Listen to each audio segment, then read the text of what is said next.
If you are just starting to study cryptocurrencies, the abundance of terms can make your head spin. All these blockchains, decentralizations, whales, miners, cold wallets, it feels like you're at a party of either programmers or crazy people. Due to the technical complexity and unusual terminology, the threshold for entering the world of crypto investments is unreasonably high. We do not agree with this state of affairs, and in this video we will explain what Bitcoin is in simple language, spoken by ordinary people, and not by Satoshi Nakamoto or Vitalik Buterin. What is Bitcoin? To begin with, let's tell you what Bitcoin is in simple terms. This is the first and flagship cryptocurrency, that is, digital money that operates without a regulator, for example, a central bank, and, in principle, without government involvement. There is no person or organization at the head of Bitcoin that is responsible for the currency. To find the answer to the question of why this happened, let's try to get into the head of the creator of Bitcoin, known under the pseudonym Satoshi Nakamoto. It is quite possible that a group of people was hiding under it, but this is not so important now.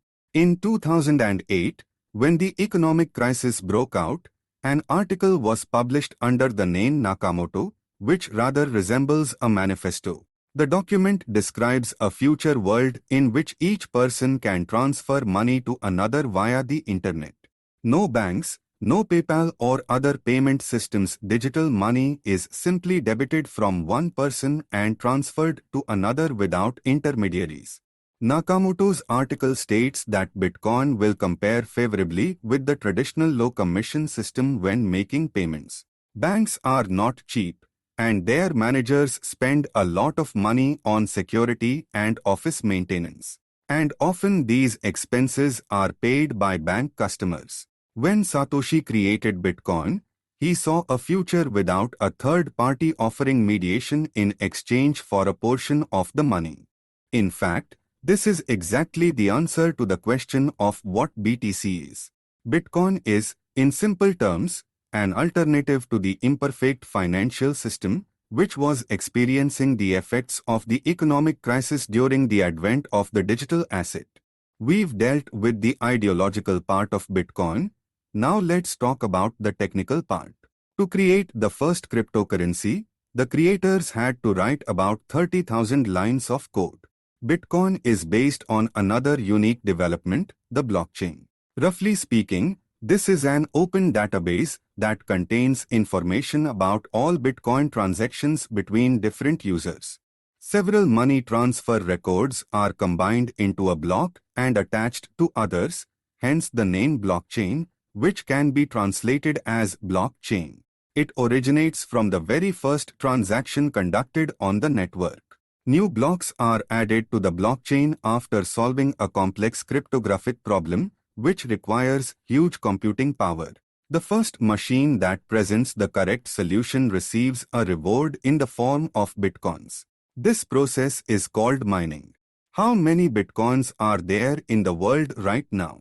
The maximum number of bitcoins that can exist on the network is limited to 21 million. For the first time, the cryptocurrency was launched in January 2009, and since then, 19.7 million bitcoins have already been mined.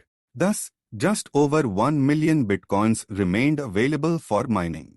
We must not forget that over time, the complexity of creating blocks increases, and even taking into account the increasing processor power, experts assume that the last bitcoin will be mined only by 2140. Limited emission is considered a progressive measure among Bitcoin supporters. In their opinion, this will partly protect the system from inflation. It is impossible to print more money at any time, as central banks do when they switch to quantitative easing. At the same time, Bitcoin may reach a deficit in the future, which will increase the price of each coin. One of the latest examples of this growth is the cost of hand sanitizer and protective masks soared during the coronavirus pandemic. This happened because demand increased, but supply remained the same.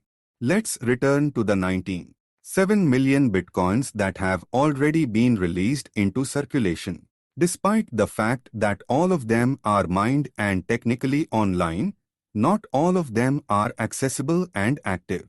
About 10% of the total stock, 1.8 million bitcoins, according to the analytical company Glassnode, has not been moved for more than a decade. Some of the existing bitcoins were stolen, and the irretrievable losses of the cryptocurrency in 2017 were estimated at between 2.7 and 3.7 million. Missing bitcoins, how much and why? The fact of the disappearance of bitcoins is puzzling. How can coins just disappear and in such huge quantities? According to various studies, the number of lost bitcoins ranges from 3 to 4 million coins. This is about 15 to 20% of all existing bitcoins.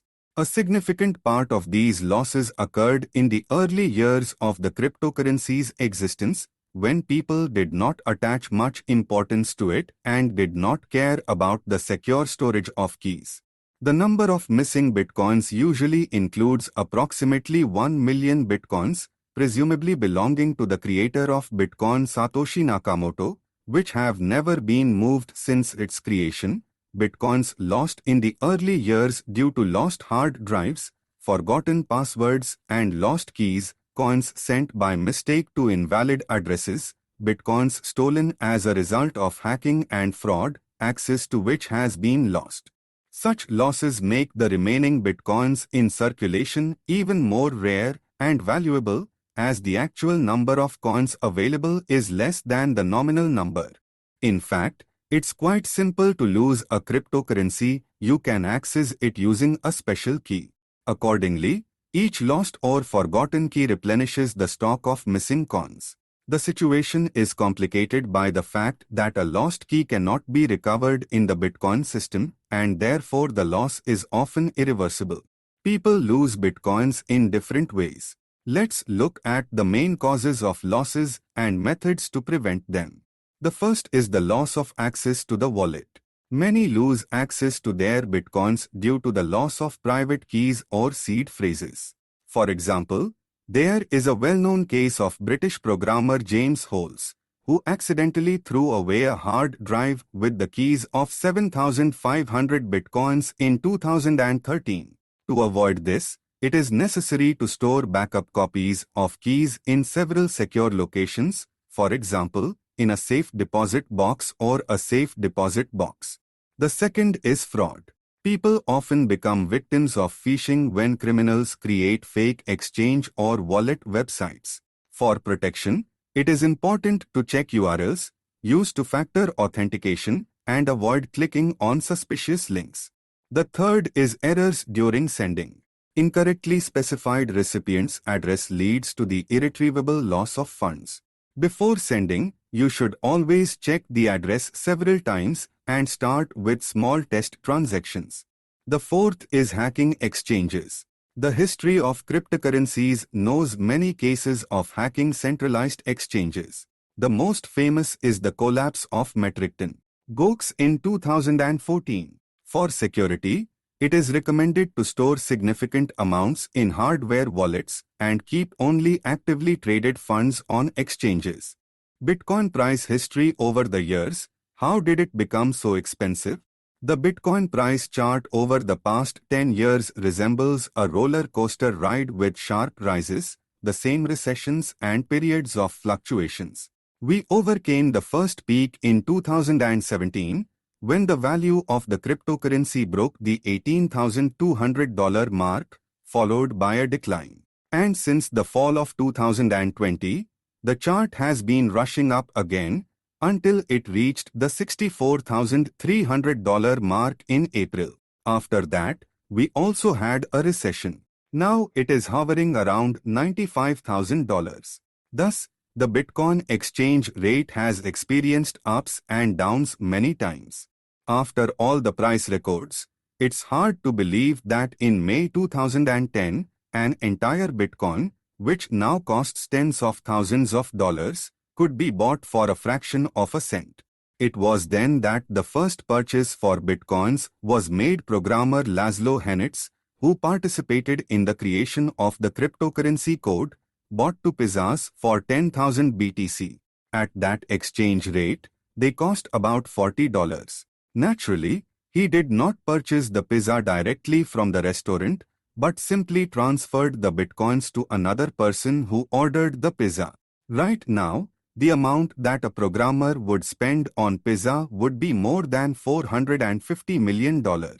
Others took advantage of the cryptocurrency more competently and made a fortune on it. For example, the brothers Cameron and Tyler Winklevoss, who in 2004 sued Facebook founder Mark Zuckerberg for stealing the idea of a social network. The parties managed to reach an agreement, and the twins received compensation of $65 million from the billionaire. In 2013, they invested part of the money they received $11 million in Bitcoin, which was worth $120 at the time. 4 years later, the brothers' investments grew by more than 10,000%. Many of those who are not familiar with Bitcoin often ask how fictional money can be worth anything, and even more so, how their price can reach tens of thousands of dollars. In fact, it's worth asking why gold, silver, oil, stocks, and traditional money have value at all. The answer is very simple. Everything that can be exchanged for something else has its own value, which we express with the help of money, a universal medium of exchange. Bitcoin has almost all the characteristics of money, and one key difference from them, in the case of cryptocurrency, you do not trust bankers, but the mathematical system. Gradually, trust in Bitcoin is growing due to the fact that more and more people and companies are interested in it. This leads to an increase in the BTC exchange rate. In addition, other factors may affect the price of BTC. For example, trade wars, which often have a bad effect on stock markets. The impact of trade and government conflicts on the Bitcoin exchange rate can be diametrically opposed to the stock market. When the United States and China imposed duties with might and main, Bitcoin continued to rise in price. To summarize, Bitcoin is a digital money that works without banks and government control. Its main point is that people can directly transfer funds to each other anywhere in the world, without intermediaries, without permits, and without the ability to block or cancel a payment. It's like cash, only in digital form, which cannot be counterfeited, and the amount of which is limited, like gold. No one can print more bitcoins than are embedded in the system, so many see it as protection from inflation and government control over money. Next time we will delve more deeply into economic and financial issues, so subscribe to the channel and don't forget to like it.